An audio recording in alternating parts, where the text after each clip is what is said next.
इतिहास साक्षी है कि पुण्य भूमि भारत की गाथा भारत की अस्मिता, गौरव और राष्ट्रीय स्वाभिमान के लिए विदेशी आक्रांताओं से संघर्ष की महान गाथा है। बर्बर आक्रांताओं ने भारत की आत्मा पर चोट करने और भारत का अपमान करने के लिए हमारी संस्कृति और आस्था के केंद्रों को ध्वस्त किया। सोमनाथ, काशी, मथुरा और अयोध्या के मंदिरों का तोड़ा जाना आज भी भारत की स्मृतियों में जीवित है। सन 1528 में अयोध्या में भगवान श्री राम के मंदिर का मुगल आक्रांता बाबर द्वारा तोड़ा जाना ऐसी ही एक अक्षम्य घटना थी जिसने सीधे भारत के सम्मान और आत्मा पर चोट की। कारण साफ था, अयोध्या के श्री राम के मंदिर पर आक्रमण भारत की आत्मा पर आक्रमण था। जहां हर भारतीय के रोम रोम में राम बसते हैं, वह भारत यह अपमान कैसे सहता। राम मंदिर पर आक्रमण भारत को आहत कर गया था। विदेशी हमलावर अपनी बर्बरता दिखाते गए और भारत अपने आत्म गौरव को फिर से पाने के लिए संघर्ष करता रहा। भारत रामलला के जन्म स्थान पर बाबर के नाम पर बने एक ढांचे को देखता और उसे हटाने का संकल्प लेकर शक्ति संजोया करता। हिंदू समाज आत्मसम्मान के रण में डटा रहा और लगातार हमलावरों द्वारा बनाए गए बाबरी ढांचे को हटाने के लिए लड़ता रहा। सरयू कई बार रक्त से लाल हुई। कभी स्थानीय शासकों ने तो कभी साधु संतों और राम भक्तों ने राम जन्मभूमि की मुक्ति के लिए अपने प्राणों की आहुति दी। 74 बार युद्ध हुए। हम कुछ मोर्चे हारे, पर रण जीतने का संकल्प कभी कम नहीं हुआ। हिंदू समाज तलवारों से रक्त रंजित हुआ, पर उसने हार नहीं मानी। उसका संकल्प अजेय था। 15 अगस्त 1947 को देश की आजादी के साथ सैकड़ों सालों से चले आ रहे इस संघर्ष में नई ऊर्जा और एक नया मोड़ आया। अचानक 23 दिसंबर 1949 को बाबरी ढांचे में श्री राम लला प्रकट हुए। हजारों राम भक्त दर्शन के लिए उमड़ पड़े। तत्कालीन प्रधानमंत्री पंडित जवाहरलाल नेहरू ने उत्तर प्रदेश सरकार को श्री राम लला को विवादित ढांचे से हटाने का आदेश दिया। उत्तर प्रदेश सरकार ने अयोध्या के कलेक्टर को यह काम दिया और यह निर्देश भी कि जरूरत पड़ने पर वे बल का प्रयोग भी करें। अयोध्या के कलेक्टर ने सरकार को उत्तर दिया कि यह नरसंहार के बिना संभव नहीं है, और फिर भी वह ऐसा चाहती है तो किसी दूसरे कलेक्टर से यह काम करवा ले। परिणाम स्वरूप रामलला की मूर्ति वहीं विराजमान रही। विवादित ढांचे को बंद कर दिया गया। केवल पुजारी को सेवा अर्चना के लिए भीतर जाने की अनुमति थी। फिर भी राम भक्त विवादित ढांचे के बाहर से प्रभु श्री राम की आराधना करते रहे। भारत के हिंदू समाज के लिए चुनौतियां और बढ़ गई। मामला अदालत में गया। विपक्षी दलों द्वारा अदालत में भगवान श्री राम के अस्तित्व पर सवाल उठाए गए। उनके अयोध्या में ही जन्म लेने का प्रमाण मांगा गया। भारत का जनमानस अब आहत हो उठा था। आजाद भारत में भी हिंदू समाज को अपनी आस्था और श्रद्धा के लिए संघर्ष करना पड़ रहा था। चुनौतियों के इस समय में सन 1984 में विज्ञान भवन दिल्ली में विश्व हिंदू परिषद ने धर्म संसद का आयोजन किया। इस संसद में देश भर के संतों ने राम जन्मभूमि की मुक्ति के लिए आह्वान किया और राम जन्मभूमि मुक्ति यज्ञ समिति का गठन किया।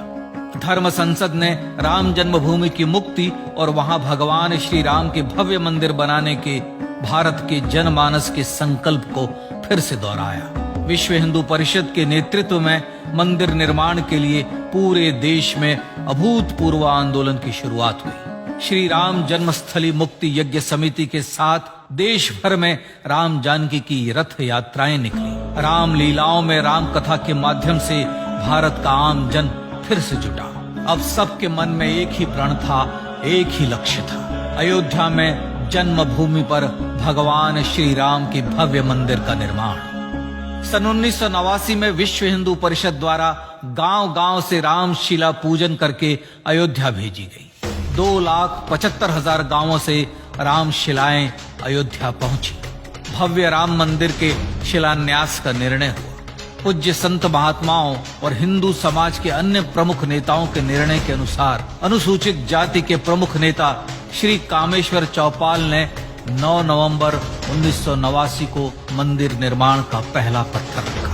राम जन्मभूमि पर मंदिर निर्माण के लक्ष्य की पूर्ति के लिए सन 1990 में सोमनाथ से अयोध्या के लिए श्री लाल कृष्ण आडवाणी ने रथ यात्रा की शुरुआत की। देश में जन भावनाओं का ज्वार उमड़ने लगा। श्री लाल कृष्ण आडवाणी के रथ यात्रा के साथ साथ मंदिर के लिए जन समर्थन बढ़ने लगा और छद्म सेकुलरवाद बेनकाब होने लगा। इस जन आंदोलन को रोकने की तमाम कोशिशें हुई पर सब व्यर्थ हुई।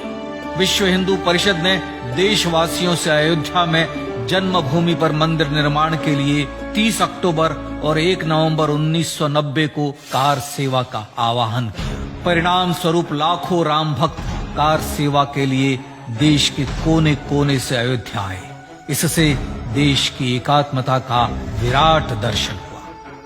कार सेवकों को रोकने के लिए उत्तर प्रदेश के तत्कालीन मुख्यमंत्री श्री मुलायम सिंह यादव ने अयोध्या में परिंदे को भी पर न मारने देने की घोषणा की। स्थितियां गंभीर हो गई। अयोध्या से 100-200 किलोमीटर दूर रेलगाड़ियां रोक दी गई। अयोध्या युद्ध भूमि बना दी गई।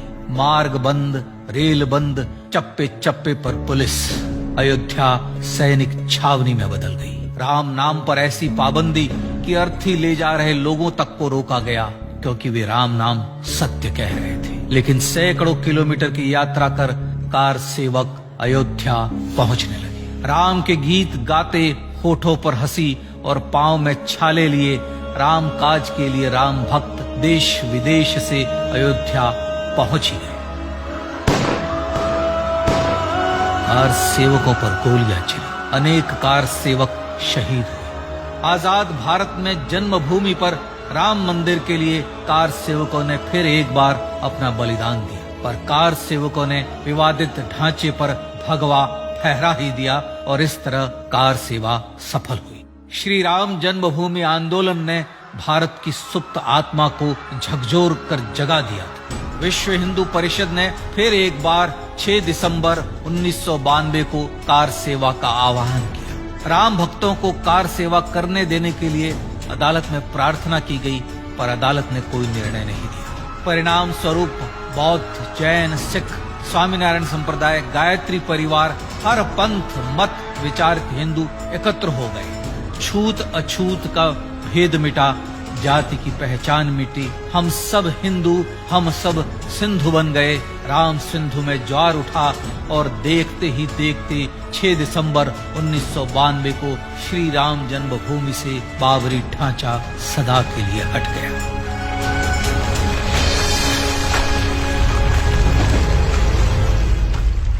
यह क्षण शौर्य, न्याय और सत्यमेव जयते का क्षण था। यह तो धर्मस्ततो जय का क्षण था। पर संघर्ष की गाथा यहां जाकर भी नहीं रुकी। छद्म सेकुलरवादियों द्वारा भारत और भगवान श्री राम के इतिहास को झुठलाने के लिए अदालतों में चुनौतियों का सिलसिला चलता रहा, जो 1950 से चल रहा था। हिंदू सिखों के बीच से गुजरते हुए भगवान श्री राम का दर्शन करने के लिए विवश थे। यह स्थिति थी आजाद भारत में श्री राम और राम भक्तों की। पर सत्य को तो जीतना ही था। आखिरकार देश के सर्वोच्च न्यायालय के 5 जजों की खंडपीठ ने 9 नवंबर 2019 को ऐतिहासिक निर्णय दिया और यह कहा कि अयोध्या जन्मभूमि परिसर की पूरी 67 एकड़ भूमि रामलला की। और न्यायालय ने भारत सरकार को जन्मभूमि पर मंदिर बनाने के लिए एक ट्रस्ट बनाने का आदेश दिया। सर्वोच्च न्यायालय के आदेश के अनुसार भारत सरकार ने 5 फरवरी 2020 को श्री